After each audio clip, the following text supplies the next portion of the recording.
سابق وزیر اعظم نواز شریف صاحب آج کل بظاہر سیمی ریٹائرڈ سیاسی زندگی گزار رہے ہیں، لیکن وقفے وقفے سے وہ سیاسی ملاقاتوں اور بیانات کی صورت میں اپنی موجودگی کا احساس بھی دلاتے رہتے ہیں۔ گزشتہ روز انہوں نے سینیٹر عرفان صدیقی صاحب سے ملاقات کی اور اس کے دوران انہوں نے عمران خان اور تحریک انصاف پر تنقید کرتے ہوئے کہا کہ جی مصنوعی سیاسی بحران پیدا کرنے کی کوششیں وہ کامیاب وہ نہیں ہونے دیں گے۔ نواز شریف صاحب کا کہنا تھا کہ جی ایک گروہ سنجیدہ مذاکرات اور سیاسی افہام و تفہیم کی صلاحیت ہی نہیں رکھتا، اور بقول ان کے وہ سیاست اور جمہوریت کے بنیادی اصولوں سے ناواقف ہے۔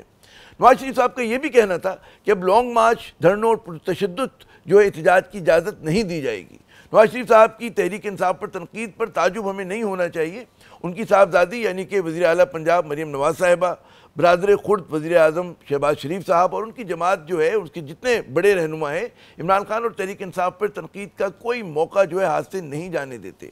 اس تنقید کی بازگشت ہمیں ہر وقت سماجی اور روایتی میڈیا پر پڑھنے اور سننے کو ملتی ہے، لیکن یہاں یہ سوال بالکل جائز ہے کہ تحریک انصاف حکومت کو ختم ہوئے تقریباً 3 سال ہونے کو آئے۔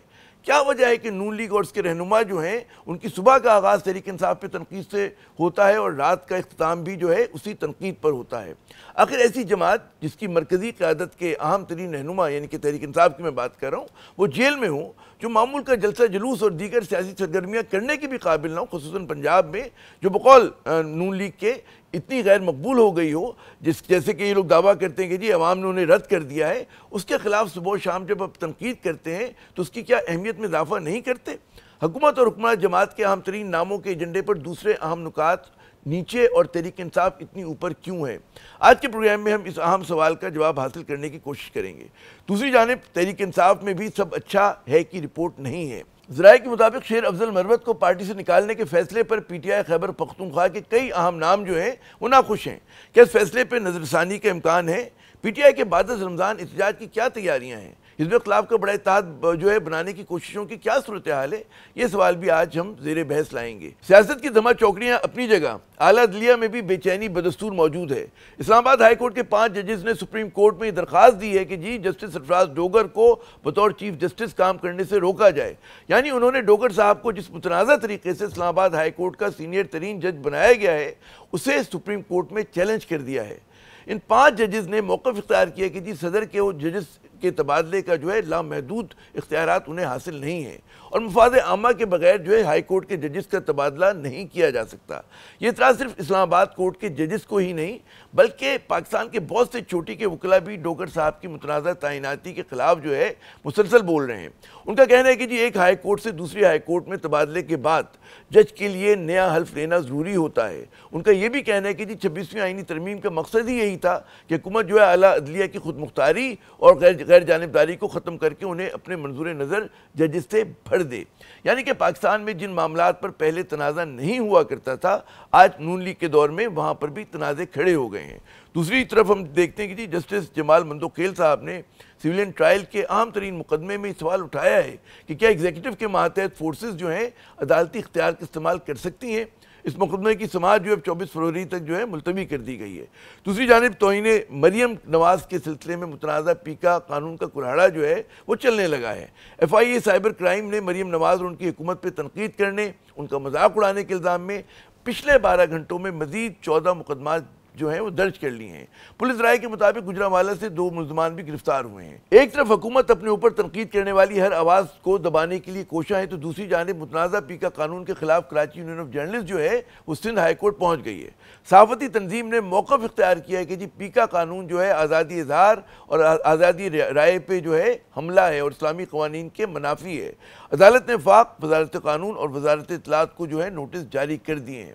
ہمارے آج کے پہلے مہمان نون لیگ کے سینئر رہنما اور سابق وفاقی وزیر محترم خرم دستگیر خان صاحب۔ خرم صاحب سب سے پہلے تو یہ بتائیے بلکہ سمجھائیے کہ ہم دیکھتے ہیں حکومت ہو، حکمراں جماعت ہو، اس کے جو بڑے بڑے نام ہیں وہ زیادہ وقت اپنا صرف کرتے ہیں تحریک انصاف اور عمران خان پہ تنقید پہ۔ گزشتہ روز نواز شریف صاحب کی عرفان صدیقی صاحب سے ملاقات ہوئی، اس میں بھی کچھ وہ تحریک انصاف ہی کی تعریف کرتے نظر آئے۔ کیا وجہ ہے کہ ایجنڈا آپ لوگ اپنے ایجنڈے پہ اتنا فوکس نہیں کرتے جتنا تنقید پہ کرتے ہیں؟ جناب جی، ایجنڈے کا ایک بہت بڑا آئٹم تھا جس میں پاکستان کی معیشت کا استحکام تھا، وہ اللہ تعالیٰ کے کرم سے ہم نے اچیو کر لیا ہے کہ اب مہنگائی 38% تک تھی وہ گر کر 2.4% تھی جنوری میں، اس کے بعد جو اسٹیٹ بینک کا ڈسکاؤنٹ ریٹ ہے جو 22% تھا وہ اب آدھا تقریباً رہ گیا، 12% پر آ گیا ہے، جس سے ہماری توقع ہے کہ اب پاکستان کی جو انڈسٹری اور بزنس ہے اس میں اس کو ایک اضافہ ہوگا اور فروغ ملے گا۔ اس طرح جو ہے پاکستان کا جو کرنٹ اکاؤنٹ ڈیفیسٹ ہے اور اس میں بہت مثبت، اس وقت ہم مثبت سچویشن میں ہیں اس مالی سال میں، اور ساتھ ہی جو ہے ہماری ایکسپورٹس اور بیرون ملک سے تفصیلات زر ہیں ان میں بھی ڈبل غلام ڈیجٹ صاحب یہ جو اعداد و اضافہ شمار دیکھنے ہیں میں آ وہ رہا تو پوری قوم کو دل سے یاد ہو گئے جو آپ ابھی بتا رہے ہیں، میں اس پہ بھی آتا ہوں۔ جو میرا سوال تھا وہ یہ تھا کہ جو جتنی توجہ زیادہ تر آپ کے لوگوں کی جو ہوتی ہے وہ تنقید پر ہوتی ہے، اور وہ ظاہر ہے کہ اور آئٹمز آن دی ایجنڈا جیسے بھی آپ بات کریں اس پہ اتنی نہیں ہوتی۔ تو میرا سوال یہ تھا کہ کیوں ایک ایسی جماعت جو جی جس نہیں کو بقول دیکھیے، آپ کے رد کر دیا گیا ہے اس پہ اتنا کیوں آپ لوگ اتنا فوکس کرتے ہیں، اس کو کیوں اہمیت دیتے ہیں؟ جی نہیں اہمیت اس حد تک ہے کہ یہ جو جماعت ہے وہ اپنے جو ان کا ایک ڈسرپشن کا ایجنڈا ہے۔ جب یہ آخری دفعہ احتجاج کے لیے باہر آئے تو 5 رینجرز اور ایک پولیس مین کی شہادت ہوئی، اسلام آباد میں توڑ پھوڑ ہوئی، اور پوری دنیا میں یہ میسج کیا کہ پاکستان میں انسٹیبلٹی ہے۔ تو ان کے پاس یہ ایک ضرور کھیلنے کو ماچس ہے کہ وہ کہتے ہیں جی ہم جس طرح آج بھی انہوں نے تھریٹ کیا کہ جی ہم رمضان کے بعد دوبارہ احتجاج شروع کریں گے، کہ وہ خیبر پختونخوا کے وسائل استعمال سرکاری وسائل استعمال کرتے ہوئے بار بار وفاق پر حملہ آور ہوتے ہیں اپنے سیاسی مقاصد کے لیے، جس کی وجہ سے یہ جو ڈسرپشن ہے وہ ایک پاسبلٹی ہوتی ہے۔ حالانکہ یہ جو ابھی اسٹیبلٹی اچیو ہوئی ہے یہ اس تمام ڈسرپشن کے باوجود، ڈسپائٹ آف دیٹ اٹیک، ہم نے یہ اچھا حاصل کی ہے، مجھے اور تو ہم اسی کے اوپر فوکس کرنا چاہتے ہیں، اور اسی لیے ہماری کوشش یہی ہے کہ یہ جو استحکام ہے جس کو اب ہمیں اکنامک گروتھ میں بدلنا جی ہے، اچھا اس یہ کو کوئی سوال بنتا نقصان نہ ہے، میں پہنچائے۔ معیشت پہ آتا ہوں آپ کے پاس، یہ سوال بالکل بنتا ہے کہ جی جلسہ جلوس جو ہوتا ہے وہ مطلب ہے جمہوریت ہے، اور پی ٹی آئی کو آزادی کے ساتھ جلسہ جلوس کرنے کی اجازت نہیں ہے، خصوصاً پنجاب میں۔ ظاہر ہے کہ جب آپ جمہوری راستے بند کر دیں گے، قانونی راستے بند کر دیں گے تو پھر ظاہر ہے کہ توڑ پھوڑ بھی ہوتی ہے، مظاہرہ بھی ہوتا ہے۔ تو کیا وجہ ہے کہ ان کو جو ان کی جائز چیزیں وہ نہیں کرنے دیتے؟ وہ کہتے ہیں جی ہمیں جلسہ کرنا ہے لاہور میں تو اس کی اجازت نہیں ملتی ہے۔ مریم نواز صاحب اپنا جلسہ کر لیتی ہیں، یہ کیوں؟ کیونکہ جب آپ لوگ اس پہ اختلاف میں تھے آپ دیکھیے لوگ تو کر ان پا کی رہے تھے۔ یہ ایک مستقل تناؤ ہے جی کہ جس جگہ پر ہم انہیں کہتے ہیں کہ وہ جلسہ کر لیں وہاں وہ انکار کر دیتے ہیں۔ وہ ہم انہیں راولپنڈی میں کہیں کہ وہاں اسلام آباد کے باہر جلسہ کر لیں، ان کا اصرار یہ ہے کہ انہوں نے پاکستانیوں کا روزگار، ان کا کاروبار، ان کی تعلیم، صحت، نوکریاں، انہوں نے سب کو اس میں رکاوٹ ڈالنی ہے، اور سمجھتے ہیں کہ وہ رکاوٹ ڈالنا ہی نہیں ان مگر کی جلسہ تو فتح 4-6 ہے۔ گھنٹے کی بات ہوتی ہے، اگر وہ کرتے مینار پاکستان پہ تو کیا ایشو ہے؟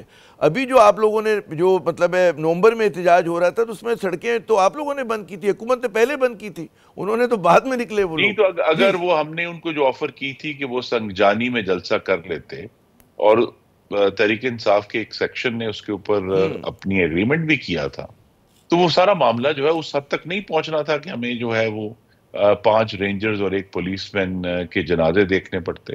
تو لہٰذا اگر وہ اس بات پر ایگری کریں گے جہاں ایز اے بگننگ، دیکھیے ہمیں آپ کے ناظرین کو یہ ذہن میں ہونا چاہیے کہ تحریک انصاف نے جب بھی احتجاج کیا ہے پاکستان ٹیلی ویژن پر ڈنڈوں سے قبضہ کیا ہے، پارلیمان کا جنگلہ گرایا ہے، سینکڑوں پولیس کے اہلکار اور افسرانوں کو زد و کوب کیا، ان کی ہڈیاں توڑی ہیں، پولیس پر پیٹرول بم پھینکے ہیں، پولیس کے جو گاڑیاں تھیں ان کو نہر میں ڈبویا ہے، اور 9 مئی کو انہوں نے جس طرح ریڈیو پاکستان پشاور کو آگ لگائی، پشاور میں 150 جانوروں کو آگ لگائی، شہیدوں کی یادگاروں کی بے حرمتی کی، جنا ہاؤس کو آگ لگائی، اور پورے ملک میں ڈسرپشن کی، تو ان کا جو حالیہ تاریخ ہے وہ تو کوئی تابناک نہیں ہے کہ اس پر یقین کر انہیں جہاں وہ چاہیں جلسہ کرنے کی اجازت دے دی جائے۔ اسی لیے بہتر یہی ہے کہ جہاں بھی ان کو یہ آفر کی جاتی ہے کہ وہ اپنا احتجاج اس جگہ پر کر لیں، 2-3 دفعہ وہاں پرامن جلسے کریں، تو حکومت بہت خوشی سے ان کو جہاں وہ چاہیں گے اجازت دے دیں۔ اچھا لوگ بالکل یہ سوال کرتے ہیں جو حکومت کے نقاد بھی اور آپ لوگوں کے ہمدرد بھی کہ بقول آپ کی حکومت بالکل صاف شفاف انتخابات کی وجہ سے جو ہے وجود میں آئی ہے، تحریک انصاف کو رد کر دیا لوگوں میں، یہ بھی آپ لوگ دعویٰ کرتے ہیں، اس کی عوامی مقبولیت نہیں ہے، یہ بھی آپ لوگ دعویٰ کرتے ہیں. تو اس پہ پھر سمجھ میں نہیں آتا کہ اگر وہ جلسہ جلوس کرتے ہیں، نکلنا چاہتے ہیں، مطلب چند سو نفوذ پہ قول آپ کے، تو انہیں کرنے دے تماشا، چیزیں مطلب اسی طرح جمہوریت میں آگے بڑھتی ہیں. دیکھیے کچھ میرے جی کالیگ سے بات کریں گے، میں تو بالکل یہ نہیں کہوں گا کہ عوام نے ان کو اب پاکستان کے وہ مریم ووٹوں کے صاحبہ مطابق کہتی ہیں جی، مطلب وہ ہیں، مطلب سارے آپ کے بڑے بڑے جتنے نام نہیں، ہیں وہ لیکن لوگ یہ بات کہہ رہے ہوتے ہیں کہ ہمیں حقائق کا سامنا کرنا ہے. پاکستان کے 31% ووٹروں نے جی ان کو 8 فروری کو ووٹ دیا. پاکستان کی سب سے بڑی ووٹوں کے لحاظ سے جماعت وہ ہیں. تو لہذا ہمارا ان کے ساتھ جو مطالبہ ہے اور اختلاف ہے وہ صرف یہ ہے کہ اگر وہ چاہتے ہیں کہ ان کے 31% ووٹ کی عزت اور تکریم کی جائے تو انہیں وہی عزت اور تکریم اس 69% کو بھی دینی ہوگی جس نے تحریک انصاف کو ووٹ نہیں دیا، اور وہ جماعتیں آج حکومت میں موجود ہیں، واقعی حکومت میں. تو جو باہمی احترام ہے، اور اب چونکہ وہ نہیں ہے اس کی وجہ سے پھر باہمی اعتماد ڈیولپ نہیں ہوتا. ایک میں چاہوں گا آپ ایک ایشو پہ روشنی ڈالیں، میرے ذہن میں بہت دنوں سے سوال ہے.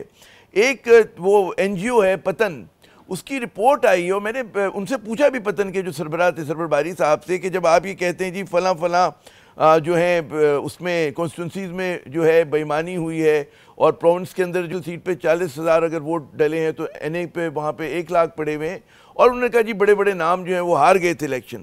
کیا آپ لوگوں نے کبھی اس چیز کو چیلنج کیا؟ اگر فرض کریں کہ انہوں نے غلط رپورٹ دی ہے، اس کو کہیں ان کو مطلب ہے عدالت میں گئے، ان کو کوئی آپ نے اپنی وہ دی اسٹیٹمنٹ دی کہ نہیں جناب آپ جو الزامات لگا رہے ہیں غلط لگا رہے ہیں؟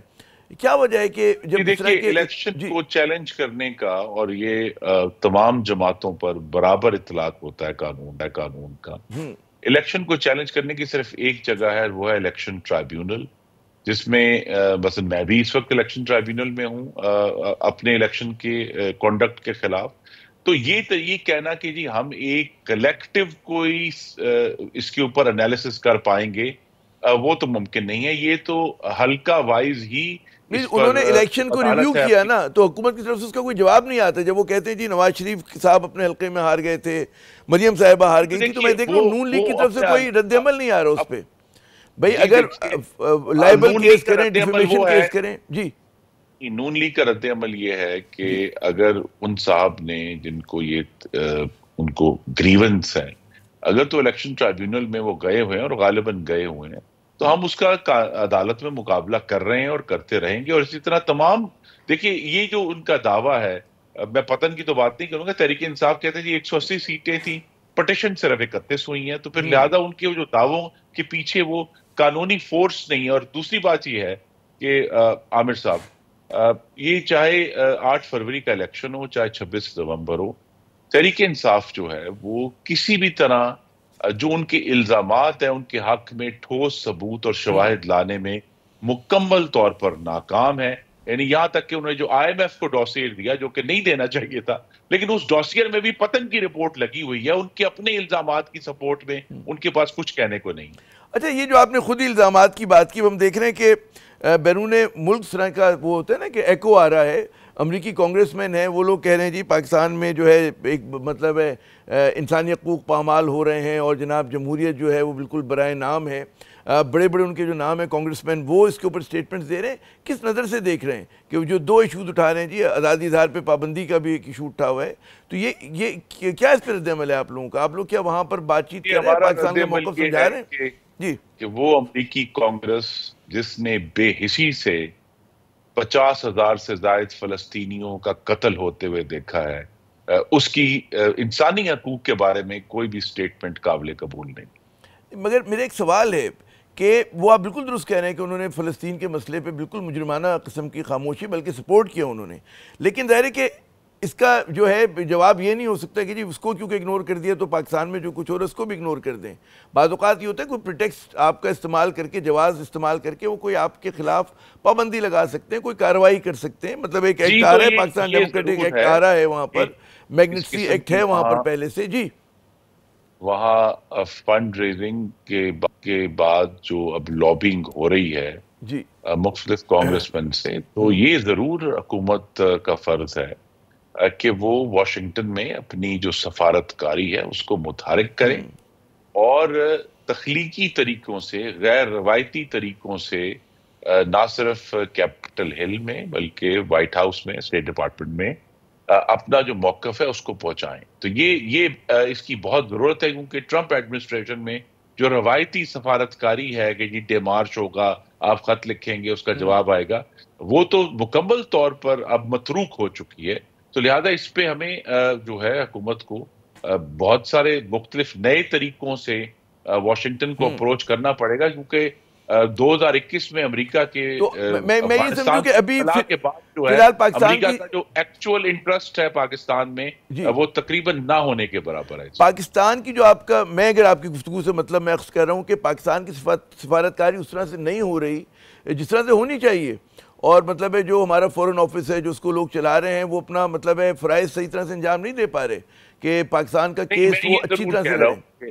ہاں، میں آپ سے تو اتفاق نہیں کروں گا، لیکن یہ ضرور کہہ رہا ہوں کہ جو ہمارے روایتی طریقے ہیں جن پر اب تک انحصار کیا گیا ہے وہ ٹرمپ ایڈمنسٹریشن میں کارگر ثابت نہیں ہوں گے. ہمیں کوئی نئی اپروچ کرنی ہے واشنگٹن میں، نہ صرف جو ان کی مقننہ ہے بلکہ ان کی انتظامیہ کو بھی، کہ ہم ان سے بات کر سکیں اور اپنا نقطہ نظر پہنچا سکیں. بہت بہت شکریہ خرم دستگیر صاحب، آپ نے اپنا قیمتی وقت دیا. یقیناً بڑا ہے کہ ہم دیکھ رہے ہیں واقعی کہ امریکہ میں جو ہے ٹرمپ انتظامیہ کے تحت جو ہے اب کام کرنے کے اصول بدل گئے ہیں، اور پاکستان کیا اتنی تیزی کے ساتھ اڈیپٹ کر پا رہا ہے؟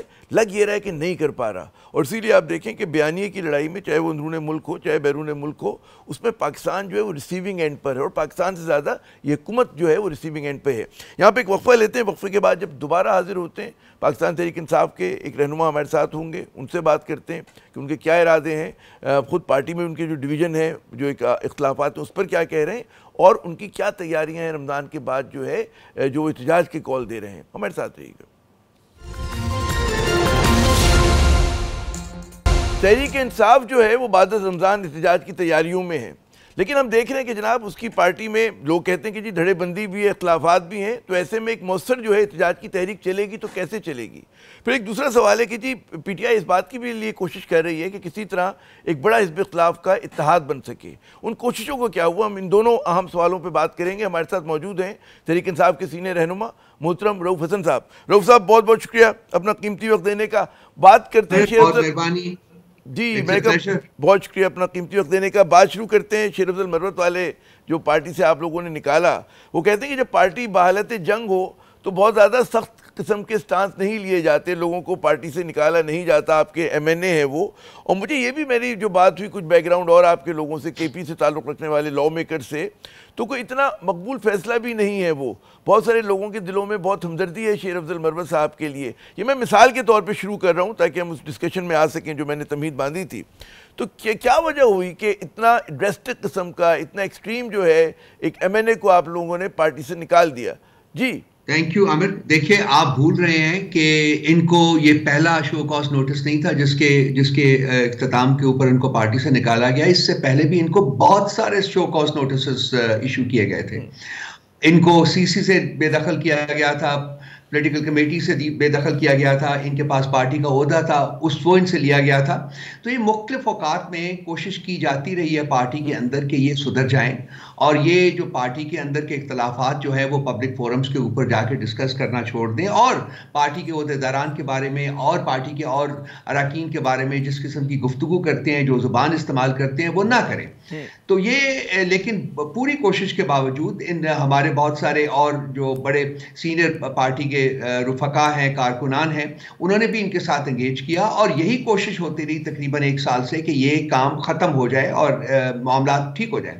لیکن جب بالکل ہی نہ صرف یہ کہ وہ معاملات ٹھیک نہیں ہوئے، انہوں نے اپنے جو وتیرے تھے وہ نہیں بدلے، بلکہ اس میں اور زیادہ ترشی اور تیزی آئی، تو پھر میرا خیال ہے کہ ایک اور ان کو شو کاز نوٹس ایشو کرنے کے علاوہ کوئی چارہ نہیں تھا. اور اس تو شو کاز نوٹس ایشو ہونے کے بعد بھی وہ یہ سب کام کرتے رہے جو کہ وہ پچھلی بہت دیر سے کر رہے ہیں. تو یہ پہلی دفعہ نہیں تھی عامر صاحب، یہ پتہ نہیں 6ٹھی 7ویں 8ویں دفعہ تھی. مجھے یہ بالکل آپ درست کہہ رہے ہوں گے، پارٹی میں کچھ مطلب یہ صورتحال ہوتی ہے. میں ہی دیکھ رہا ہوں کہ پارٹی نے ایک فیصلہ کیا. اب جو میں کے پی کے میں نے کچھ لا میکر سے ایم این اے سے آپ کی بات کی, آف دی ریکارڈ بات کی, تو وہ بہت زیادہ ان کے دلوں میں ہمدردی, وہ کہتے ہیں جی ہماری پارٹی کا ثاثہ ہیں, ورکرز میں بہت مقبول ہیں, انہیں مطلب ہے جب ذبح بندی کر دی ان کو تقریر نہیں کرنے دیا گیا صوابی کے جلسے میں, تو اس طرح کا کوئی رد عمل آ سکتا ہے. تو کیا کوشش کی گئی اس سطح کے اوپر کہ بھائی کہتے ہیں نا آپ نے کہا کہ سمجھایا بجھایا گیا, کیا وجہ ہے؟ کیونکہ فاسٹ بالر کو مینیج کرنا بھی آپ ہی کا کام ہے نا, مطلب ہے کیسے آپ اپنے جی جس طریقے سے وہ جلسوں میں آتے رہے ہیں, آپ یہ ثوابی جلسے کی آپ بات کر رہے ہیں, وہاں بھی ان کی جو انٹری تھی آپ نے دیکھی, اپنے کچھ کارکنان کے ساتھ انہوں نے ورچولی سٹیج کے اوپر حملہ کیا.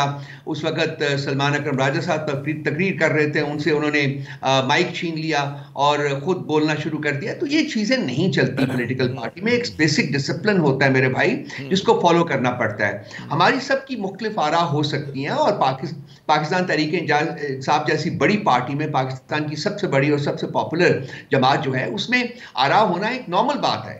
چلیں شخصیت سے الگ ہو کے بات کریں کہ آپ نے بالکل صحیح کہا کہ بڑی پارٹی میں جو کہتے ہیں نا, یہ جب آراء ڈسکس ہوتی ہیں تو اس کے بعد پارٹی کے فورمز کے اوپر ایک فیصلہ ہوتا ہے, اور جب فیصلہ ہو جاتا ہے پھر اس کی جو تقلید ہے وہ ہر پارٹی ممبر کے اوپر لازم ہوتی ہے. کتنا بڑا چیلنج ہے گروہ بندی آپ کی پارٹی کے لیے, کتنا بڑا چیلنج ہے؟ ویسے تاریخ یہ رہی کہ جو بھی پارٹی دباؤ کا شکار ہوتی ہے اس میں گروہ بندی بھی ہوتی ہے, ڈیفیکشنز بھی ہوتی ہیں. پیپلز پارٹی گزری اس عمل سے, نون لیگ گزری, اور اب پی ٹی آئی وہی مطلب اسی پروسیس سے گزر رہی ہے. لیکن یہ کتنا بڑا چیلنج ہے آپ لوگوں کے لیے؟ دیکھیے میں اس کو گروہ بندی نہیں کہوں گا, یہ مختلف آراء جو ہیں وہ پائی جاتی ہیں پارٹی میں, اور وہ میرا خیال ہے ایک نارمل بات ہے, ایک نیچرل بات ہے, اور وہ ہونی بھی چاہیے. اور وہ ڈیسیشن میکنگ جو ہے اس کی کوالٹی کو امپروو کرنے کے لیے میرا خیال ہے کہ وہ لازم بھی ہوتی ہے. لیکن جو فسطائیت کا جو ہمارے اوپر براجمان رہی ہے اور ہمارے اوپر جس کا جو برستی رہی ہے, اس کا تو کسی اور پولیٹیکل پارٹی میں اس کا تو شروشیر بھی انہوں نے سفر نہیں کیا, انہوں نے فیس نہیں کیا.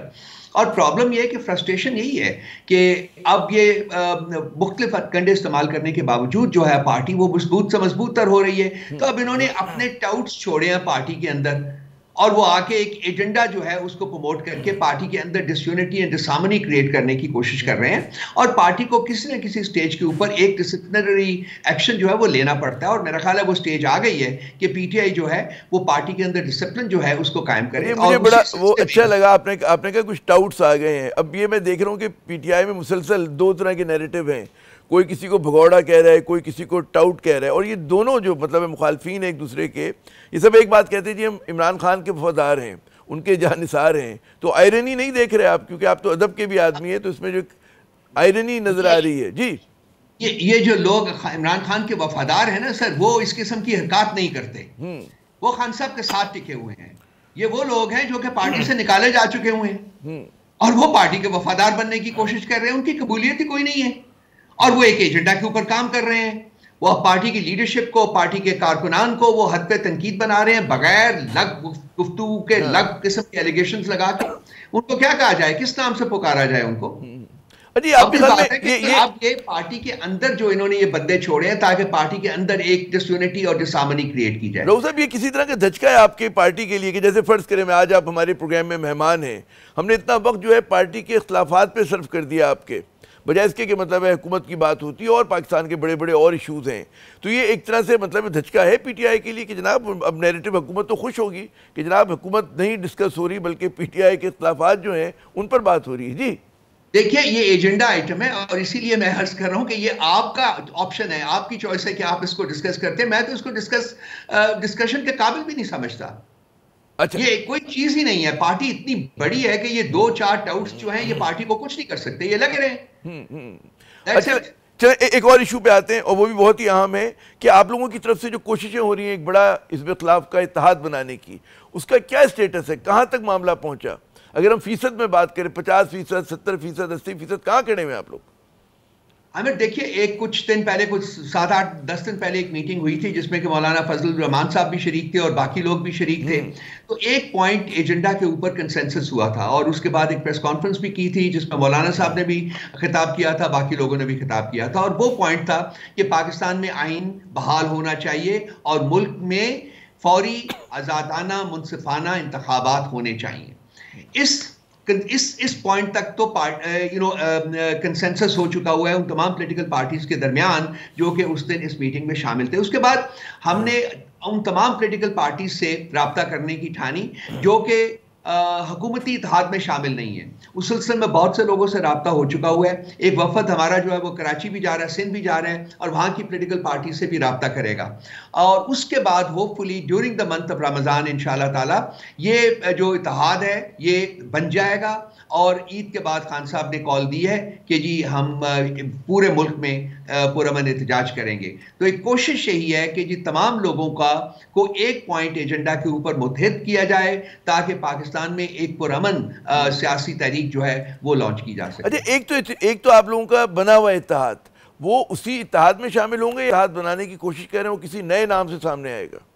یہ اتحاد جو ہے جو بنا ہوا ہے اس کو ہی انلارج کیا جا رہا ہے. اس میں یہ تمام اور جماعتیں بھی ایک کنسنسس ایجنڈا کے اوپر اس میں شرکت کریں گی, شریک ہوں گی, اور اس کو آگے بڑھایا جائے گا. تو وہ اسی پلیٹ فارم, اسی نام کے تحت کام کر رہے ہوں گے؟ جی ہاں, نہیں نام کا مجھے ابھی نہیں پتا, وہ تو پھر میرا خیال تمام پارٹیز جب شامل ہوگی تو اس کے بعد کچھ فیصلے کیے جائیں گے کہ نام رکھنا کیا ہے, کیا اسی کو رکھنا ہے یا کہ اس کو بدلنا ہے. اس کے علاوہ اس کے جو سربراہ ہے اس کا بھی فیصلہ کیا جائے گا, اور بہت سے فیصلے کیے جائیں گے. لیکن پہلے جو آبجیکٹیوز ہیں اس کے اوپر ایک ایگریمنٹ جو ہے وہ ہونا بہت ضروری ہے. اچھا, جو احتجاج کی عمران خان نے بعد رمضان کال دی ہوئی ہے, اعلان کر رکھا ہے, وہ پی ٹی آئی آپ کے خیال میں آپ لوگ تنہا کریں گے, سولو فلائٹ لیں گے؟ آپ سمجھتے ہیں کہ اس وقت تک باقی جماعتیں بھی آپ کے ساتھ آ جائیں گی؟ ہمیں پوری امید ہے اور ہماری پوری کوشش بھی ہے کہ ہم تمام جماعتوں کو اپنے ساتھ لے کے چلیں, اور پاکستان کی تمام جمہوری قوتیں جو ہیں, جمہوری جماعتیں جو ہیں, وہ اس تحریک میں اپنا حصہ ڈالیں, اس میں شامل ہوں. اور احتجاج کی نوعیت کیا ہوگی؟ جس طرح سے آپ لوگ ہمیشہ کرتے ہیں کہ جی آ کے کوئی بڑا دھرنا دیں گے, یا شہر جا کے احتجاج کریں گے, ایک دن کا احتجاج ہوگا, کیا طریقہ کار کیا ہوگا؟ یہ ماضی کے تجربے سے کیا سیکھا آپ لوگوں نے؟ یہ ملک گیر احتجاج ہوگا, پرامن احتجاج ہوگا, اور اس وقت تک جاری رہے گا جب تک کہ ملک میں انتخابات کی اناؤنسمنٹ نہیں ہوتی. جی آپ کو لگتا ہے حکومت کہہ رہی کہ جی اس نے بڑے کارنامے انجام دیے, معاشی اشاریے جو ہیں بہتر ہو گئے؟ بھی آپ سے پہلے خرم دستگیر صاحب میرے ساتھ موجود تھے پروگرام میں, انہوں نے کہا جی ہم لوگوں نے مہنگائی بڑھنے کی رفتار جو ہے 38% سے کم کر کے 2.5%, 3% کر دی ہے. خیر وہ تو کہتے ہیں ہم نے مہنگائی کم کی ہے, لیکن میں نے درست لفظ استعمال کیا کہ مہنگائی بڑھنے کی رفتار. تو آپ کے خیال میں حکومت جو کہتی ہے کہ جی ہمیں کام کرنے دیں, سکون سے 5 برس پورے کرنے دیں, جی ہاں جی وہ 5 برس مانگتے ہیں, پھر اس کے بعد پھر اور 5 برس مانگیں گے. دیکھیے یہ مہنگائی کم کرنے کی جو ان کی داستان ہے یہ بالکل فکٹیشس قسم کی داستان ہے, اس میں کوئی ٹروتھ نہیں ہے. جو جی ڈی پی کے بارے میں کلیم کرتے ہیں, وہ جب وہ go back to the times جب کہ ہماری حکومت کو ریموو کیا گیا تھا, اس وقت جی ڈی پی کیا تھی اور آج کیا ہے, اور عوام سے جا کے آپ بات کریں وہ آپ کو کیا بتاتے ہیں.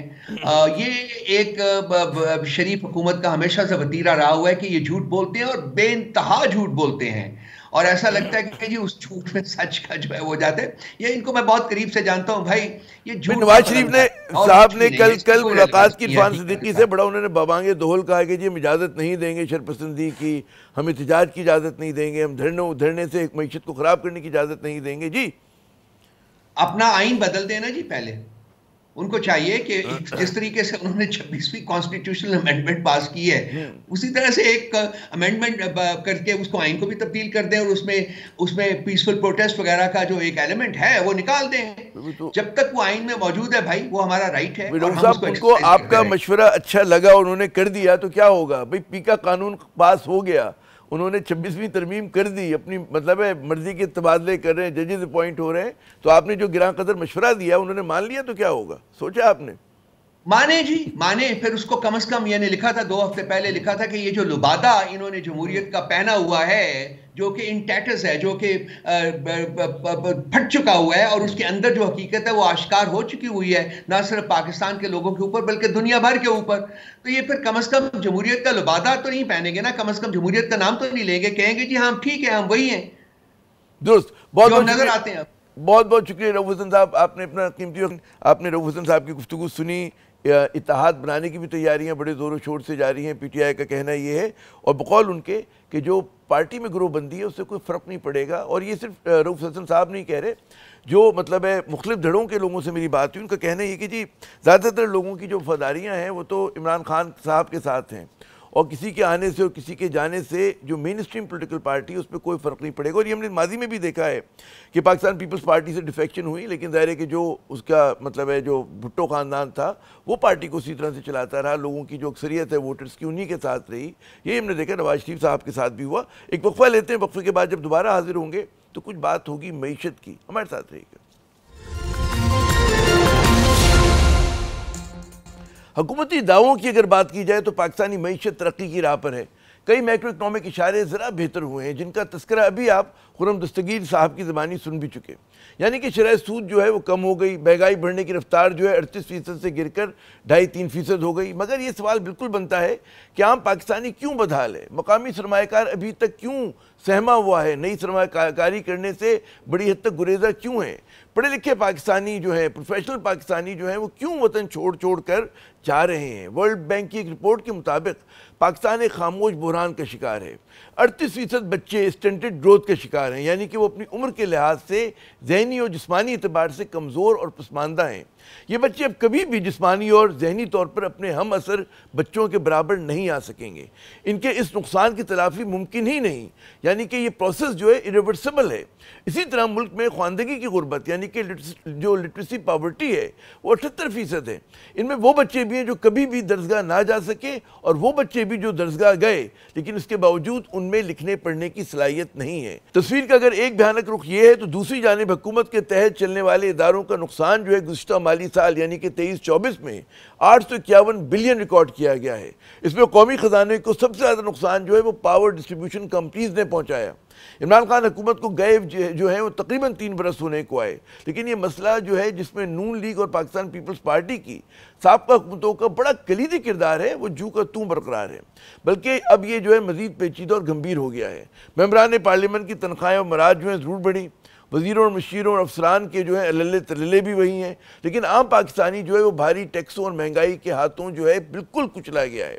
آج سماجی انصاف کے عالمی دن پر وزیر اعظم نے غربت اور بے روزگاری سے نمٹنے کا عزم تو کیا, لیکن 11% کو چھوتی بے روزگاری کی شرح کیسے کم ہوگی اس کا وہ کوئی منصوبہ جو ہے پیش نہ کر سکے. اسٹنٹڈ گروتھ اور لٹریسی پاورٹی ختم کرنے کی کوئی حکمت عملی انہوں نے نہ بتائی. الٹا جو ہے ملک میں کم نرخوں پر آٹا, دال, گھی فراہم کرنے والی جو یوٹیلیٹی سٹورز ہیں وہ ضرور بند کر دیے گئے. انسانی سرمایہ کی وہ بے وقتی ہے کہ سیکنڈری انرولمنٹ میں قائد کا پاکستان آج وہاں کھڑا ہے جہاں جنوبی کوریا آج سے 4 دہائیوں پہلے تھا. سڑک, اسپتال, اسکول بنانے کے لیے ہمارے پاس پیسے نہیں, مگر بیمار سرکاری اداروں پر ہر سال جو ہے سینکڑوں ارب روپے کی جو رقم ہے وہ خرچ کی جاتی ہے. جس کرنٹ اکاؤنٹ یا جاری کھاتے کو لے کر حکومت شہباز شریف صاحب کی جو حکومت ہے وہ شادیانے بجا رہی تھی, وہ پچھلے ماہ دوبارہ سے $42 کروڑ خسارے میں آ چکا ہے. یعنی کہ خطرے کی گھنٹی ایک بار پھر جو ہے بجنا شروع ہو گئی, سرخ جھنڈی جو ہے وہ پھر لہرا دی گئی. پاکستان کی حقیقی اڑان کاغذ پر تو ہے, لیکن عام پاکستانی بدستور جو ہے پستی میں گرا ہوا ہے. آج کے پاکستان کی یہی تلخ حقیقت ہے. عامر ضیاء کو اگلے پروگرام تک کے لیے اجازت. خدا حافظ.